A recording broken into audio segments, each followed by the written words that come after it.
always been a big deal, but in southern Australia they're becoming a massive deal in recent years. So I thought I'd start capturing some of our adventures hunting for the Australian Morel, Morchella australiana, and some other species as well.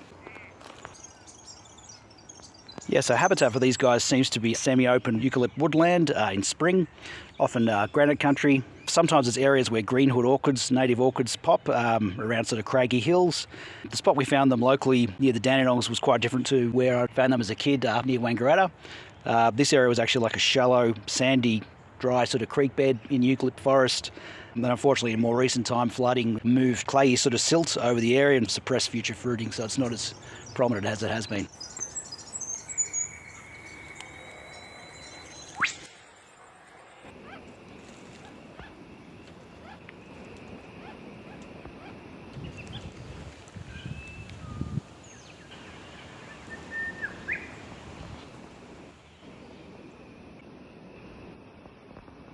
Yeah, and while I'm sure there's many more species of morels in Australia, probably the main ones are the landscape or woodchip morels, the blonde morel rufobrunnea, and the big sort of chunky black morel that grows in landscape gardens, Morchella importuna, which has these fairly small sort of indentations, almost like ladders up the side, that sort of differentiates it a little bit.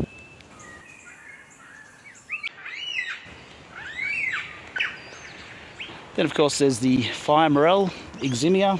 Tends to pop up within 12 months of a burn through an area.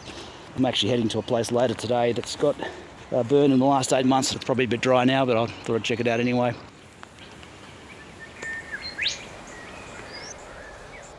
Down on the southern coast of Victoria, sort of down on the peninsula and around Venus Bay, sandy areas near the beach, there's a little morel species that pops up occasionally, quite unique.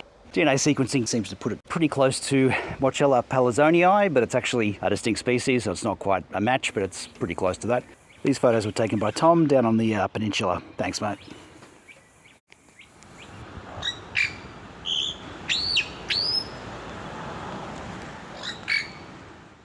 And this pointy little morel, we nearly didn't even get sequenced, but I sent it away just because it was found in quite damp, mossy sort of conditions, which is a little bit unusual.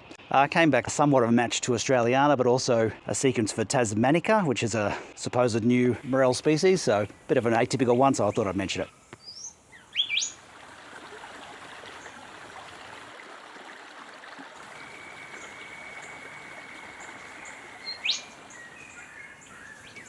So anyway, the morel that we're looking for today is Morchella australiana, and this looks like a pretty good habitat, so we'll see how we go.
So that was our morel adventure. Hope you enjoyed it.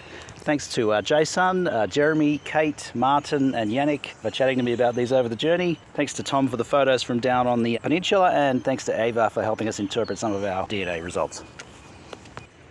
Thanks for tuning in. See you next time.